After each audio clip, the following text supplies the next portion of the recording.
Bueno, licenciado y compañeros, tengan ustedes buenos días. Hoy les vamos a dar a conocer acerca de la evaluación formativa y retroalimentación de Daniel Wilson, presentado por Denis Díaz Ajaco y guión Kevin Ríos Taipe. ¿Qué es la evaluación formativa? A diferencia de la evaluación certificadora, este tipo de evaluación busca la mejora continua de los aprendizajes de nuestros estudiantes. También pone énfasis en la generación de información. Asimismo, permite conocer logros y dificultades de los estudiantes. Esto con el fin de desarrollar competencias. ¿Qué enfoque sustenta la evaluación de los aprendizajes? Como vemos en la imagen, el aprendizaje va yendo progresivamente gracias a la evaluación. Tiene un enfoque formativo, de proceso sistemático, además que recoge y valora información relevante. ¿Qué información recoge? Del desarrollo de competencias. Y esto va a permitir que haya una mejora en el aprendizaje del aprendiz. ¿Qué busca la evaluación formativa? Busca valorar el desempeño de los estudiantes al resolver situaciones o problemas que signifiquen retos genuinos. ¿Qué quiere decir con genuinos? O sea, con retos que él mismo va a palpar, que va a poder ver en su alrededor o en su entorno. Y esto que les permita poner en juego, integrar y combinar diversas capacidades. Bien sabemos que en nuestra competencia de comunicación son tres competencias, ¿no? De comunicarse oralmente, leer y escribir diversos tipos de textos. Además, la evaluación formativa identifica el nivel actual en que se encuentran los estudiantes o aprendices respecto de las competencias con el fin de ayudarlos a avanzar hacia niveles más altos. También crear oportunidades continuas para que el estudiante demuestre hasta dónde es capaz de combinar de manera pertinente las diversas capacidades que integran una competencia. ¿Qué se evalúa en la evaluación formativa? Bueno, se evalúan las competencias, ¿no? Dentro de las competencias están las capacidades y estas capacidades pueden ser complejos, pertinentes y combinados. También los referentes de los estándares de aprendizaje. Se evalúan lo que constituyen los criterios precisos y comunes para comunicar no solo si se ha alcanzado el estándar, sino también para señalar cuán lejos o cerca está cada estudiante de alcanzarlo. ¿Cuál es la importancia de los criterios de evaluación? Los criterios de evaluación son los referentes o aspectos centrales de la competencia. Esta se evalúa el nivel de logro. Son las capacidades, estándares y desempeños de grados. En la educación básica regular tenemos 8 estándares de aprendizaje en cada competencia y esto es lo que nos va a permitir identificar la evaluación de la evaluación formativa. Nos va a permitir identificar dónde, en qué nivel se encuentra el alumno, a pesar en el ciclo que se encuentra. Y nosotros tenemos que ayudarlo a que al nivel que el estudiante tiene que alcanzar. Los criterios son aspectos centrales, la competencia, ¿no? Además, nos permite definir retroalimentación a los aprendizajes, tareas, experiencias o actividades de aprendizaje. Los instrumentos de evaluación y las evidencias de aprendizaje, las actuaciones y producciones. Los instrumentos de evaluación son varios, ¿no? Las que utilizamos son los lista de cotejo, lista de valoraciones o también la rúbrica. Esto va a depender de cuál necesita el docente o profesor. Las evidencias de aprendizaje son los desempeños, ¿no? Y también el producto final que va alcanzar el estudiante. ¿Cuál es el propósito de la evaluación? Aquí tenemos varios propósitos. Es lograr la autonomía del estudiante, eh, hacer que el estudiante logre por sí mismo realizar sus actividades, ¿no? También desarrollo de la metacognición, permitir que el estudiante desarrolle diversas capacidades. En el área de comunicación, el estudiante tiene que desarrollar las competencias, aumentar la confianza, además que también aprendan a comunicarse. Otros propósitos son atender a la diversidad de necesidades de aprendizaje, brindar oportunidades en función a los niveles alcanzados, acortar brechas, el rezago, deserción o la exclusión. Esto tiene que ver con la motivación del docente. Cuando el estudiante esté recibiendo las clases del docente, el docente tiene que tratar de alcanzar el interés del estudiante y que no pueda dejar de estudiar, ¿no? Además, retroalimentar permanentemente, modificar nuestras prácticas de enseñanza y propiciar el logro de competencias. ¿Qué es retroalimentación? La retroalimentación describe los logros y progresos en relación con los niveles esperados. Permite comparar lo que debió hacer y lo que intentó lograr. Basarse en criterios claros y compartidos. Otorgar un valor a lo realizado. Cuando una retroalimentación es eficaz, cuando el docente identifica en el estudiante sus errores recurrentes y los aspectos que más atención requieren. Además, el docente realiza una retroalimentación con serenidad y respeto. La retroalimentación es eficaz cuando es oportuna, con comentarios específicos y reflexivos, y ayuda a comprender el error y tener claro cómo superarlo. Aquí tenemos algunas sugerencias para una retroalimentación. Que el docente tiene que conocer la programación semanal, las guías docentes de la programación semanal, y en especial manejar el área curricular, las competencias y las evidencias de aprendizaje. También el planificador de actividades, las actividades y los recursos del nivel y grado a su cargo. El docente tiene que conocer, ¿no?, todo lo que va a realizar en sus clases o en sus sesiones y tiene que dominarlos. Emplea un tiempo prudencial para captar la atención del estudiante durante la retroalimentación. Esto dependerá de la complejidad de la tarea o proyecto propuesto, pudiendo ser una atención personalizada e individual, vía telefónica u otro medio. Bueno, este tipo de retroalimentación se ha dado en la época de la pandemia, ¿no?, cuando todo era virtual o a distancia. Se daba una videollamada por WhatsApp, dando una retroalimentación colectiva.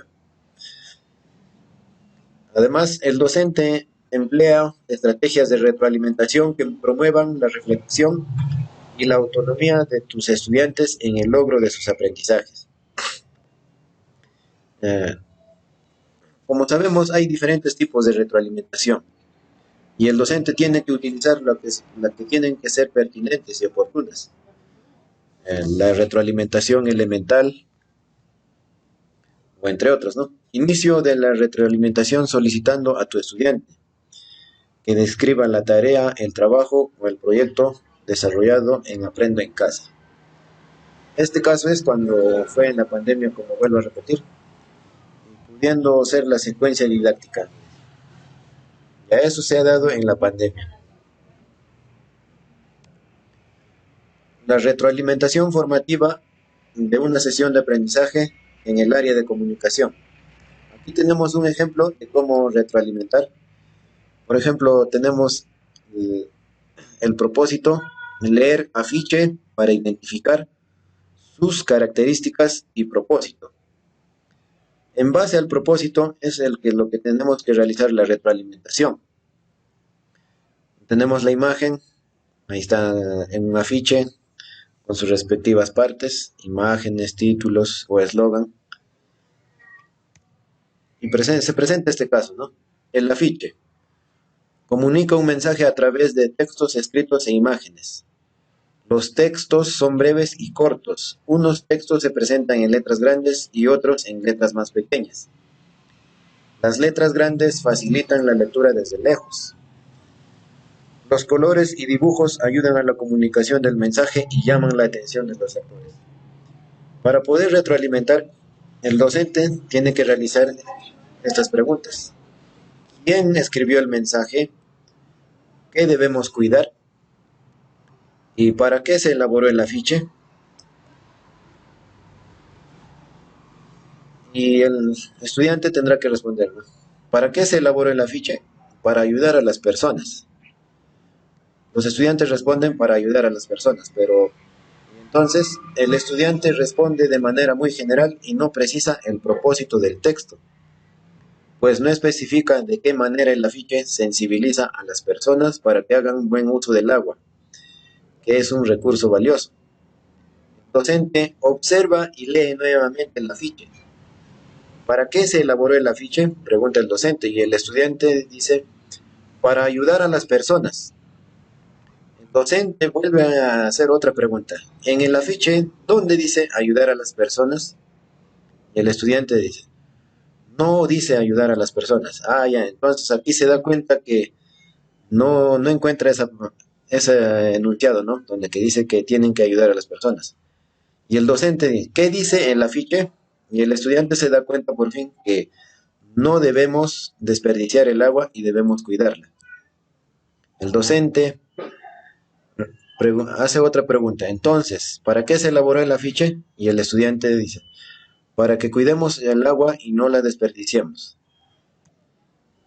Bueno, ese sería un ejemplo de retroalimentación. Le doy paso a mi compañero para que continúe con la exposición.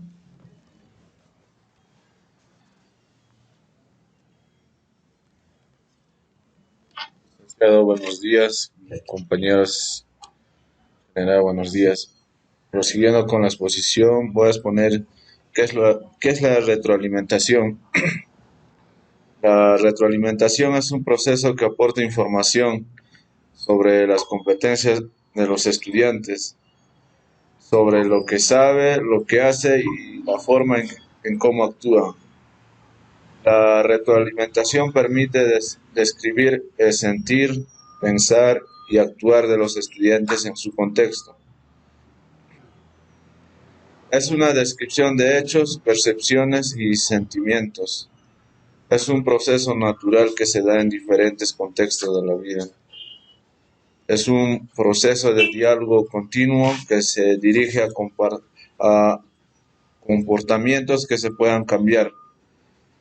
También es específica y concreta.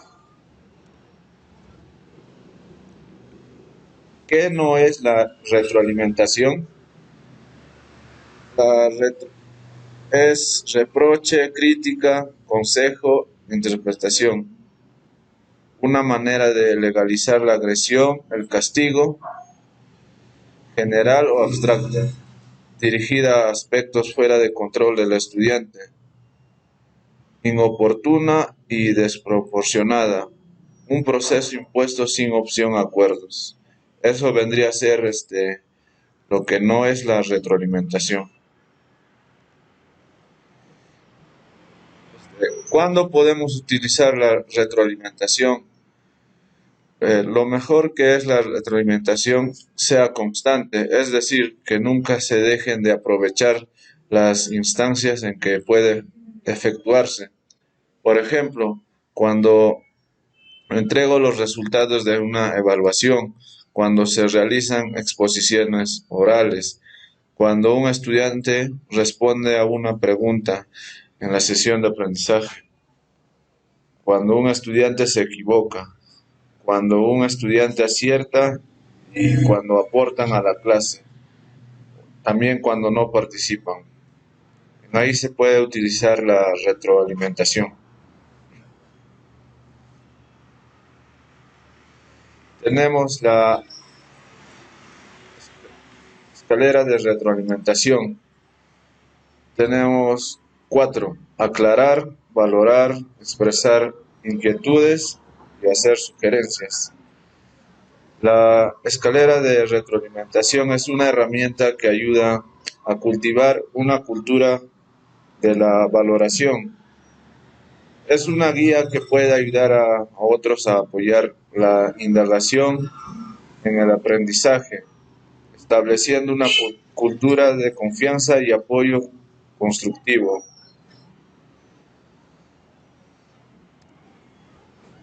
Primero, aclarar la información que quizás se omitió por alguna razón. Esto se logra a través de preguntas que ayuden a identificar los aspectos que no estén claros o que se presenten alguna dificultad para su comprensión. Esto antes de dar una realimentación adecuada. Siguiente es valorar. Se refuerzan los aspectos positivos del trabajo realizado, destacando las fortalezas, motivando a continuar con la actividad para mejorar su desempeño, y además de que se genera la confianza y empatía necesaria para una autorreflexión, fomentando así la autovaloración. Expresar inquietudes. Espacio para expresar las inquietudes sobre las actividades a realizar, contratiempos que se puedan presentar, inconvenientes en su realización o aspectos que generen algunos problemas por cuestiones de tiempo, disponibilidad, recursos, actividades adicionales, entre otros. Escuchar a los estudiantes y establecer nuevos acuerdos para la realización de los productos o actuaciones. Hacer sugerencias. Una vez que se ha revisado y valorado el trabajo presentado, clarificado las inquietudes, problemas y resultados obtenidos, se procede a realizar una serie de sugerencias que le ayudarán a mejorar el producto elaborado con el propósito de aumentar el nivel de desempeño del estudiante para los próximos entregables. Se enfatiza claramente que solo son sugerencias, no órdenes, y que él tiene la libertad de seguirlas o no según lo estime conveniente.